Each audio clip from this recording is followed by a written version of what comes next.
Telugu YouTuber, bike travel vlogger YS Sunny Yadav ఇటీవల Pakistan trip అనంతరం జాతీయ దర్యాప్తు సంస్థ ఎన్ఐఏ చేత అరెస్టు చేయబడ్డాడు. ఈ అరెస్టు వెనుక పలు కారణాలున్నాయి.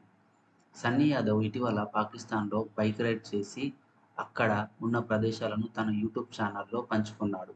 ఈ ట్రిప్ సమయంలో తను పాకిస్తాన్‌లోని వివిధ ప్రాంతాలను సందర్శించాడు. అయితే ఈ పర్యటన భారతదేశం మరియు పాకిస్తాన్ మధ్య ఉద్రిక్తతల సమయంలో జరిగింది.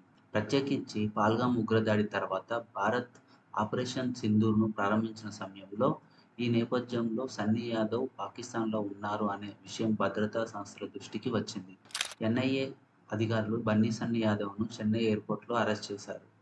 తను పాకిస్తాన్ వెళ్ళిన సమయంలో ఎలాంటి కార్యకలాపాలు జరిగాయి, భారతదేశానికి సంబంధించిన సున్నితమైన సమాచారం పాకిస్తాన్‌కు చేరవేశాడా అనే కోణంలో విచారణ చేస్తున్నారు.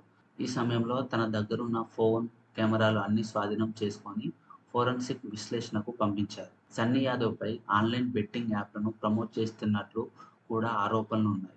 ఈ మేరకు సూర్యాపేట జిల్లా నూతనగల్ పోలీస్ స్టేషన్‌లో కేసు కూడా నమోదైంది. ఈ కేసులో తనపై లుకౌట్ నోటీసులు కూడా జారీ చేయబడ్డాయి. సన్నీ యాదవ్ తండ్రి రవీందర్ యాదవ్ తన కుమారుడి అరెస్ట్‌పై ఆందోళన వ్యక్తం చేశాడు. ఆయన తన కుమారుడు దేశభక్తి కలిగున్నాడని, ఉగ్రవాదులతో ఎలాంటి సంబంధాలు లేవని పేర్కొన్నాడు. అలాగే తన కుమారుడి ఆచూకీ తెలియకపోతే హైకోర్టుకు వెళ్తానని తెలిపాడు.